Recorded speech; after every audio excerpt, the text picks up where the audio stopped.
तारीख थी 21 मार्च साल 2026। आदित्य नाम का एक लड़का अपनी जॉब से दोपहर करीब 4 बजे अपने घर वापस लौटता है तो देखता है कि मेन डोर खुला हुआ है और घर के अंदर एक अजीब सा सन्नाटा पसरा है। वो जैसे ही कमरे के अंदर एंट्री करता है तो उसे अलमारियां खोली हुई और सारा सामान बिखरा हुआ मिलता है, जिसे देखकर आदित्य समझ जाता है कि घर में चोरी हुई है। इसके बाद वो अपनी दादी के कमरे में जाता है और वहां का नजारा देखकर उसकी चीख निकल जाती है। दादी जमीन पर बेसुध पड़ी हुई थी, उनके हाथ और पैर रस्सी या कपड़े से बेरहमी से बंधे हुए थे। लेकिन ये समझ में नहीं आ रहा था कि ये सब किसने किया, किसी चोर ने या फिर इस वारदात को अंजाम देने में किसी और का हाथ है। ये सब कुछ जानने के लिए वीडियो को एंड तक देखिए।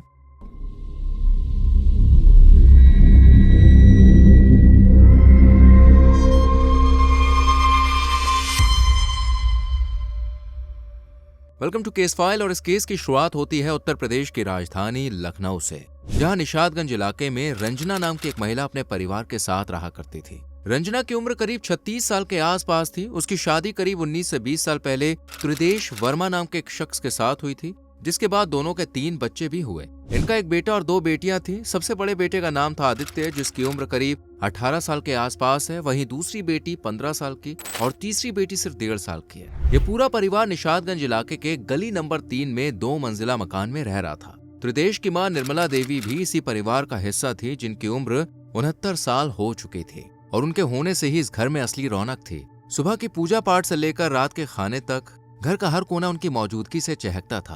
त्रिदेश अपनी मां से बेपनाह प्यार करता था और कोई भी बड़ा काम करने या फैसला लेने से पहले उनका आशीर्वाद जरूर लेता था। अपनी मां की हर बात त्रिदेश के लिए पत्थर की लकीर होती थी। वहीं निर्मला देवी भी अपने तीनों पोते पोतियों से सबसे ज्यादा प्यार करती थी। 18 साल के बड़े बेटे आदित्य से लेकर सबसे छोटे बच्चे तक दादी सबकी चहेती थी। वो बच्चों को अच्छे संस्कार तो देती ही थी, साथ ही उन्हें कहानियां सुनाती थी और हमेशा पेरेंट्स की डांट से भी बचाती थी। जबकि इस पूरे परिवार की जिम्मेदारी अकेले त्रिदेश के कंधों पर थी। ऐसा बताया गया है कि वो इलेक्ट्रिसिटी डिपार्टमेंट में काम करता था और लखनऊ के किला पावर हाउस में कॉन्ट्रैक्ट पर तैनात था। कॉन्ट्रैक्ट की नौकरी होने की वजह से उसे रोजाना कड़ी मेहनत करनी पड़ती थी और वो अक्सर काम के सिलसिले में दिन भर घर से बाहर रहता था। पर त्रिदेश अपने परिवार को एक बेहतर जिंदगी देना चाहता था। उसके दोनों बच्चे स्कूल में पढ़ रहे थे। उनकी स्कूल की फीस, किताबें और जरूरत को पूरा करना त्रिदेश की पहली प्रायोरिटी थी।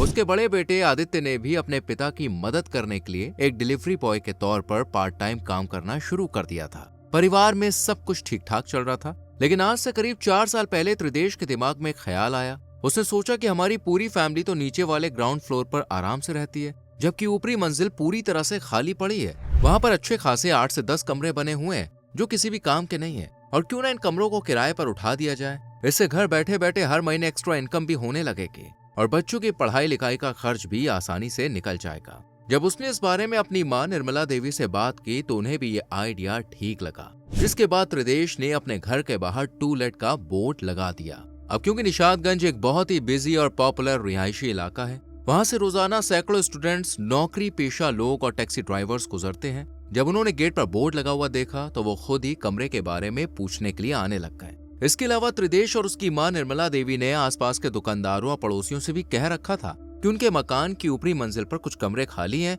जहां वो अच्छे और सीधे किराएदार रखना चाहते हैं। इसी सिलसिले में करीब 4 साल पहले राजन शर्मा नाम का एक लड़का त्रिदेश के घर आया, जो लखनऊ में एक टैक्सी ड्राइवर के रूप में काम करता था। राजन दिन भर शहर में गाड़ी चलाता और रात में रुकने के लिए उसे एक सस्ते और अच्छे कमरे की तलाश थी। त्रिदेश ने उसे एक कमरा किराए पर दे दिया, जिसके बाद राजन ने वहां रहना शुरू कर दिया। शुरुआत में वो सिर्फ अपने काम से काम रखता था। सुबह कैब लेकर निकल जाता और रात को चुपचाप आकर अपने कमरे में सो जाता। वो ना तो किसी से बात करता और ना ही कभी कोई शिकायत सुनने को मिलती, जिस वजह से त्रिदेश और निर्मला देवी की नजरों में वो एक शरीफ और मेहनती लड़का बन गया। पर धीरे धीरे उसकी दोस्ती त्रिदेश के बड़े बेटे आदित्य से हो गई। दोनों लगभग एक ही उम्र के थे, इसलिए पहले दोनों में बातचीत शुरू हो गई और फिर ये एक अच्छे दोस्त बन गए। राजन अक्सर आदित्य की छोटी मोटी चीजों में मदद कर दिया करता था। वो कैब से जुड़ी बातें उससे शेयर करता तो कभी पढ़ाई लिखाई को लेकर सलाह देता। इस दोस्ती की वजह से आदित्य उसे अपने बड़े भाई जैसा मानने लगा था। अब राजन ने ग्राउंड फ्लोर में आना जाना शुरू कर दिया। वो त्रिदेश की फैमिली के लिए सिर्फ एक किराएदार नहीं बल्कि घर का एक मेंबर जैसा बन चुका था। वो अक्सर नीचे आकर आदित्य के साथ बैठता और निर्मला देवी से लेकर रंजना तक से बातचीत करता था। सभी राजन के बिहेवियर की वजह से उसे पसंद करने लगे थे। वो अब अपने कमरे में कम और नीचे वाले फ्लोर पर ज्यादा टाइम बिताता। वहीं रंजना अपने बच्चों के लिए जो कुछ भी अच्छा खाना या नाश्ता बनाती थी वो राजन को भी जरूर देती थी। वो सोचती थी कि राजन अपनी फैमिली से दूर यहाँ पर अकेला रहता है, इसलिए वो उसका ख्याल रखती थी। राजन को भी रंजना के हाथ का स्वाद और उसकी ये देखभाल बहुत अच्छी लगने लगी। इसी तरह वक्त आगे बढ़ता रहा और धीरे धीरे 36 साल की रंजना 21 साल के राजन को पसंद करने लग गई।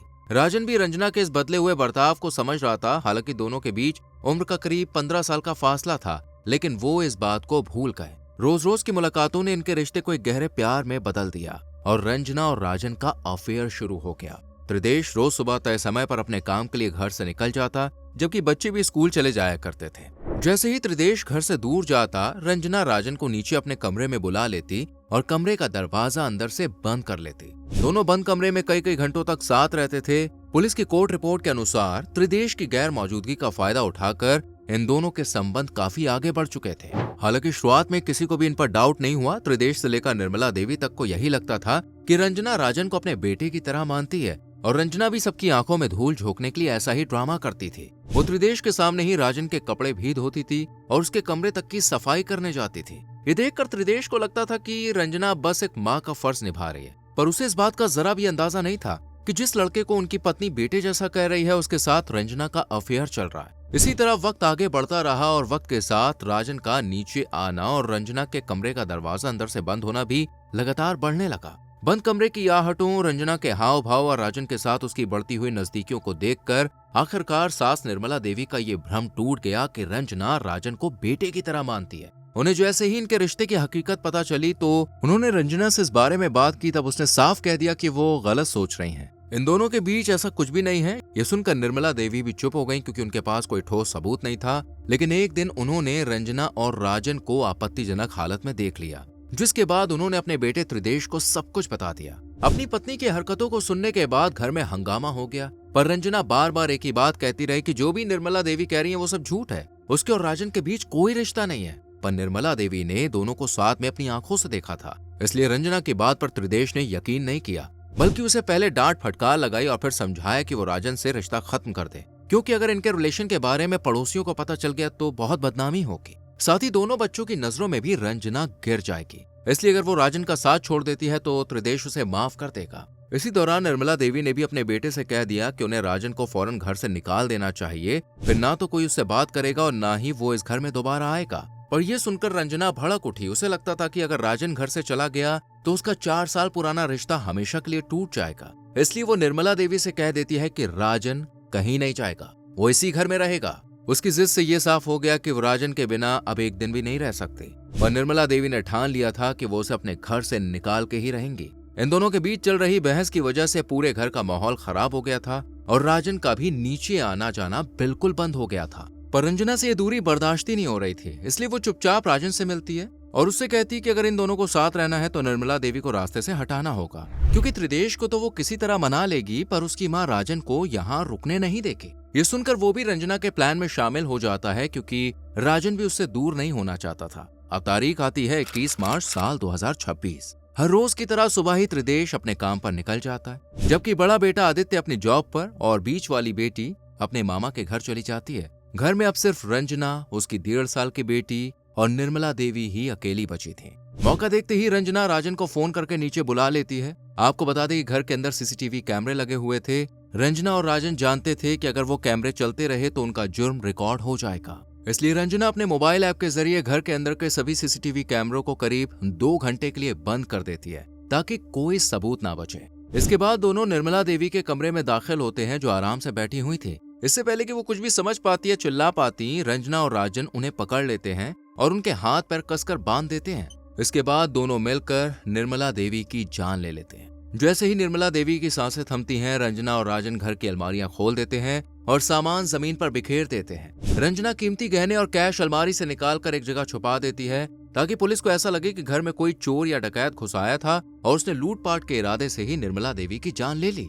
ये सब करने के बाद दोनों घर से बाहर निकलते हैं और एक कार में बैठकर थोड़ी दूर निकल जाते हैं। वहां पहुंचने के बाद रंजना सीसीटीवी को ऑन कर देती है, ताकि जब वो घर लौट कर आए तो उसमें रिकॉर्ड हो जाए और पुलिस से कह सके कि जिस वक्त ये वारदात हुई उस वक्त वो घर पे नहीं थी, बल्कि बाद में आई है। इधर आदित्य जब डिलीवरी करने के बाद दोपहर करीब 4 बजे अपने घर वापस लौटता है तो देखता है कि मेन डोर खुला हुआ है।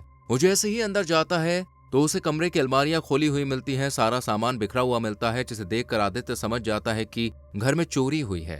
इसके बाद वो अपनी दादी के कमरे में जाता है, जहाँ का नजारा देखकर उसकी चीख निकल जाती है। दादी जमीन पर बेसुध हालत में पड़ी हुई थी, उनके हाथ पैर बंधे हुए थे और गले में साड़ी का फंदा था। ये देखकर आदित्य उनके पास जाता है और उन्हें आवाज लगाता है, लेकिन निर्मला देवी के शरीर में कोई हलचल नहीं होती, जिस वजह से वो बुरी तरह से डर जाता है और अपनी मां रंजना को फोन करके फौरन ही घर आने के लिए कहता है। इसके बाद वो अपने पापा त्रिदेश को फोन करता है और निर्मला देवी के साथ हुई वारदात के बारे में बताता है, जिसे सुनते ही वो बदहवास हालत में काम छोड़कर घर की तरफ भागते हैं। थोड़ी देर में रंजना भी अपने घर पहुंचती है और निर्मला देवी को देखकर रोने का नाटक करने लगती है, जैसे उसे कुछ पता ही नहीं है। रोने की आवाज सुनकर पड़ोसी भी फौरन यहाँ आ जाते हैं और सभी रंजना को संभालने लगते हैं। इतने में त्रिदेश भी अपने घर पहुंचता है और अपनी माँ को इस हाल में देखकर उसके पैरों तले जमीन खिसक जाती है। वो घबराकर पुलिस को फोन करता है और कुछ ही मिनटों में पुलिस की टीम मौके पर पहुंचती है। यहाँ आने के बाद टीम सबसे पहले वारदात वाली जगह को सील कर देती है ताकि कोई सबूत स्पॉइल ना हो। फिंगरप्रिंट एक्सपर्ट और फॉरेंसिक डॉक्टर्स की टीम बुलाई जाती है, जो कमरे से उंगलियों के निशान और बाकी सुराग जुटाते हैं। इस दौरान रंजना पुलिस के सामने फूट फूट कर रो रही थी और बार बार कह रही थी कि लुटेरों ने मेरी सास को मार डाला और सब कुछ लूट लिया। सबसे हैरानी की बात यह थी कि राजन भी उस वक्त घर में ही था। वो पुलिस के साथ ही खड़ा हुआ था। जहां पुलिस जा रही थी वो उनके पीछे पीछे पूरे घर में घूम रहा था, पर किसी को भी उस पर जरा भी डाउट नहीं हुआ। आपको बता दें, पुलिस अपने साथ एक खास नस्ल के डॉग को लेके आई थी। डॉग को निर्मला देवी की बॉडी के पास ले जाया गया ताकि वो खुशबू से मुजरिम को पकड़ सके। जैसे ही डॉग ने स्मेल सूंघी, वो सीधे राजन के पास आकर रुक गया और भौंकने लगा। डॉग के सेक्शन ने पुलिस का पूरा ध्यान राजन की तरफ घुमा दिया। इसके अलावा पुलिस ने जब घर के अंदर लगे सीसीटीवी कैमरों में डीवीआर चेक किया तो देखा कि दोपहर के वक्त करीब 2 घंटे का फुटेज गायब था। कैमरे मोबाइल ऐप से बंद किए गए थे। जब पुलिस ने गली और पड़ोस के दूसरे कैमरों के फुटेजेस देखी तो उस 2 घंटे के दौरान कोई भी बाहरी चोर या लुटेरा घर के अंदर घुसता हुआ नहीं दिखा। सिर्फ राजन को नीचे आते और रंजना के साथ संदिग्ध हालत में देखा गया था। स्निफर डॉग के इशारे और सीसीटीवी के शक के आधार पर पुलिस ने राजन को तुरंत ही हिरासत में ले लिया और थाने में ले जाकर सख्ती से पूछताछ की। पुलिस की कड़ाई के आगे राजन ज्यादा देर टिक नहीं पाया और उसने रोते हुए जुर्म कबूल कर लिया और कहा कि हाँ, मैंने और रंजना ने मिलकर ही निर्मला देवी को मारा है। राजन के कबूलनामे के बाद पुलिस ने रंजना को भी हिरासत में लिया और उसके पास से वो सारे गहने और पैसे बरामद कर लिए जो उसने लूट का नाटक रचने के लिए छुपा कर रखे थे। पुलिस ने कुछ ही घंटों के अंदर इस वारदात का पर्दाफाश कर दिया और दोनों को हथकड़ी लगाकर जेल भेज दिया। फिलहाल रंजना और राजन सलाखों के पीछे अपनी सजा काट रहे हैं। देखिए, केस हमें सिखाता है कि किसी के भी भरोसे का गलत फायदा ना उठाएं, क्योंकि हर रिश्ते की बुनियाद आपसी भरोसे पर टिकी होती है। जब कोई अपने साथी या परिवार को धोखा देकर गलत रास्ते को चुनता है तो उसका अंत हमेशा बर्बादी और अपराध पर ही होता है। वेल, आपका ओपिनियन इस केस पर क्या है? कमेंट सेक्शन में जरूर लिखें। वीडियो को लाइक और शेयर करें और चैनल को सब्सक्राइब करके बेल आइकॉन प्रेस करें, जिससे आने वाली वीडियोस आपसे मिस ना हो।